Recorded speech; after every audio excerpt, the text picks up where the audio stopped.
Here we are. Okay. Come on. Here we are. Here. Welcome, everyone. We are reading the Bible in chronological order, as best as scholars and theologians can determine, which means in a little bit,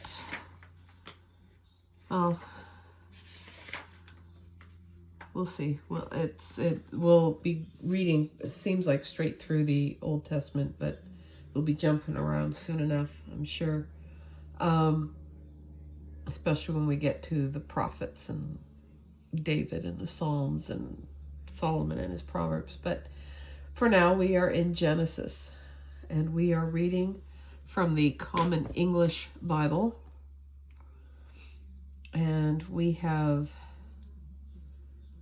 gotten a picture of Esau's line and his descendants. And when we left off, Joseph was sold by his brothers into slavery.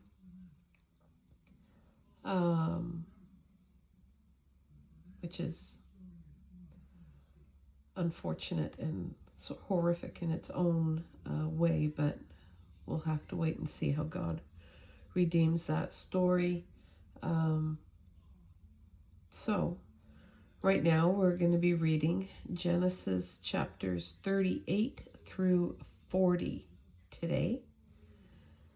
And it is gorgeous out, by the way. I keep getting distracted by all the sunshine. Look at that. You would never know we were in the middle of winter. Fantastic.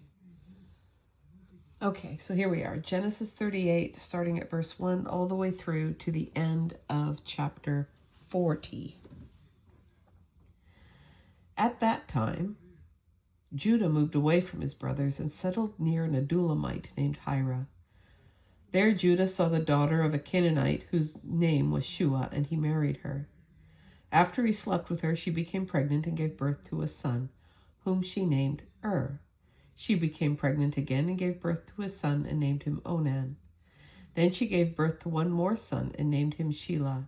She was in Chezib when she gave birth to him. Judah married his eldest son to a woman named Tamar. But the Lord considered Judah's eldest son immoral, and the Lord put him to death. Judah said to Onan, "Go to your brother's wife, do your duty as her brother-in-law, and provide children for your brother." And Onan knew the children wouldn't be his, so when he slept with his brother's wife, he wasted his semen on the ground so that he wouldn't give his brother children. The Lord considered what he did as wrong and put him to death too. Judah said to Tamar, his daughter-in-law, "Stay as a widow in your father's household until my son Shelah grows up." He thought Shelah would die like his brothers had. So Tamar went and lived in her father's household. After a long time, Judah's wife, the daughter of Shua, died. Then, after a period of mourning, he and his neighbor Hira, the Adulamite, went up to Timnah to those who were shearing his sheep. Tamar was told, "Your father-in-law is now on his way up to Timnah to shear his sheep." So Tamar took off the clothing she wore as a widow, covered herself with a veil, put on makeup, and sat down at the entrance to Enaim on the road to Timnah, since she realized that although Shelah had already grown up, she hadn't been given to him as a wife. Judah saw her and thought she was a prostitute because she had covered her face. He turned to her beside the road and said, "Let me sleep with you," because he didn't know she was his daughter-in-law. And she said, "What will you give me for sleeping with you?" And he said, "I'll give you a kid goat for my flock." She said, "Only if you give me some deposit as security to guarantee that you will send it." He said, "What kind of deposit should I give you?" And she said, "Your seal, its cord, and the staff in your hand." So he gave these to her, slept with her, and she became pregnant by him. Then she got up, left, took off her veil, dressing once again in the clothing she wore as a widow. Judah sent the kid goat with his neighbor Hira the Adulamite so he could take back the deposits from the woman, but he couldn't find her. And he asked the locals of that place, "Where's the consecrated worker who was at Enaim on the road?" But they said, "There's no consecrated worker here." So he went back to Judah and said, "I couldn't find her, The locals even said there's no holy woman here. Judah said, let her keep everything so we aren't laughed at. I did send this kid goat, but you couldn't find her.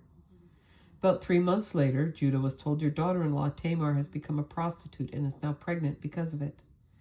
And Judah said, bring her out so that she may be burned. When she was brought out, she sent this message to her father-in-law. I'm pregnant by the man who owns these things. See if you recognize whose seal, cord, and staff these are. Judah recognized him and said, she's more righteous than I am because I didn't allow her to marry my son, Shelah. Judah never knew her intimately again. When she gave birth, she discovered she had twins in her womb, and at birth one boy put out his hand, and the midwife took it and tied a red thread on his hand, saying, this one came out first. And as soon as he pulled his hand back, his brother came out, and she said, you've burst out on your own. So he was named Perez. And afterward, his brother with the red thread on his hand came out, and he was named Zerah. When Joseph had been taken down to Egypt, that was a little segue, wasn't it? Potiphar, Pharaoh's chief officer, the commander of the royal guard, and an Egyptian, purchased him from the Ishmaelites who had brought him down there. The Lord was with Joseph, and he became a successful man and served in his Egyptian master's household. His master saw that the Lord was with him and that the Lord made everything he did successful. Potiphar thought highly of Joseph, and Joseph became his assistant. He appointed Joseph head of his household and put everything he had under Joseph's supervision. And from the time he appointed Joseph head of his household and of everything he had, the Lord blessed the Egyptian's household because of Joseph. The Lord blessed everything he had, both in the household and in the field. So he handed over everything he had to Joseph and didn't pay attention to anything except the food he ate. Now Joseph was well built and handsome. And sometime later his master's wife became attracted to Joseph and said, sleep with me. Well, if he's not paying attention to anything except the food he ate, then his wife's probably feeling neglected, I'm thinking. But hey. He refused and said to his master's wife, with me here, my master doesn't pay attention to anything in his household. He's put everything he has under my supervision. No one is greater than I am in this household, and he hasn't denied me anything except you, because you are his wife. How could I do this terrible thing and sin against God? Every single day she tried to convince him, but he wouldn't agree to sleep with her or even to be with her. One day when Joseph arrived at the house to do his work, none of the household's men were there. She grabbed his garment, saying, lie down with me. But he left his garment in her hand and ran outside. And when she realized he had left his garment in her hands and run outside, she summoned the men of her house and said to them, look, my husband brought us a Hebrew to ridicule us. He came down to lie with me, but I screamed. And when he heard me raise my voice and scream, he left his garment with me and ran outside. Alrighty then. She kept his garment with her until Joseph's master came home, and she told him the same thing. The Hebrew slave whom you brought to us to ridicule me came to me, but when I raised my voice and screamed, he left his garment with me and ran outside. When Joseph's master heard the thing that his wife told him, this is what your servant did to me, he was incensed. Joseph's master took him and threw him in jail, the place where the king's prisoners were held. And while he was in jail, the Lord was with Joseph and remained loyal to him. He caused the jail's commander to think highly of Joseph. The jail's commander put all the prisoners in the jail under Joseph's supervision, and he was the one who determined everything that happened there.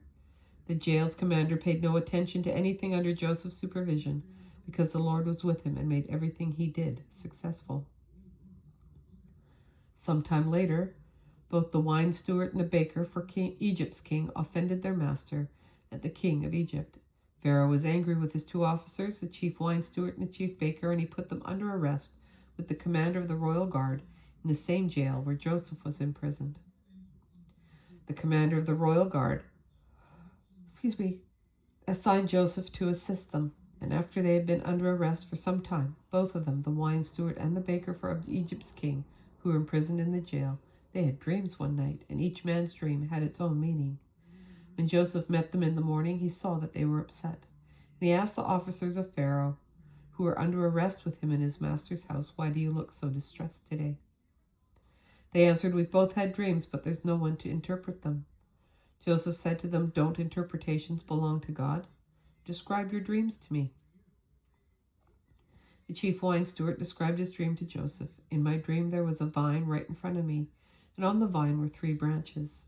When it budded, its blossoms appeared, and its clusters ripened into grapes. Pharaoh's cup was in my hand, so I took the grapes, crushed them into Pharaoh's cup, and put the cup in Pharaoh's hand. Joseph said to him, "This is the dream's interpretation. The 3 branches are 3 days. After 3 days, Pharaoh will give you an audience and return you to your position. You will put Pharaoh's cup in his hand, just the way things were before you were his wine steward. But please remember me when you were doing well and loyal to me. Put in a good word for me to Pharaoh so he sets me free from this prison. I was stolen from the land of the Hebrews, and here too I've done nothing to be thrown into this dungeon." When the chief baker saw that the interpretation was favorable, he said to Joseph, "It was the same for me. In my dream there were 3 baskets of white bread on my head. In the basket on top there were baked goods for Pharaoh's food, but birds were eating them out of the basket on my head." Joseph responded, This is the dream's interpretation. Ugh. 3 baskets are 3 days. After 3 days, Pharaoh will give you an audience and will hang you from a tree where birds will peck your flesh from you.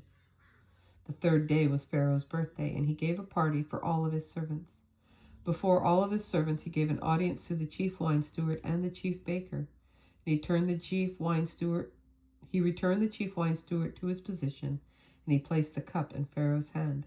But the chief baker he hanged, just as Joseph had said would happen when he interpreted their dreams for him. But the chief wine steward didn't remember Joseph. He forgot all about him. And that is the end of our reading for January 25th, 2026. Oh, crazy stories.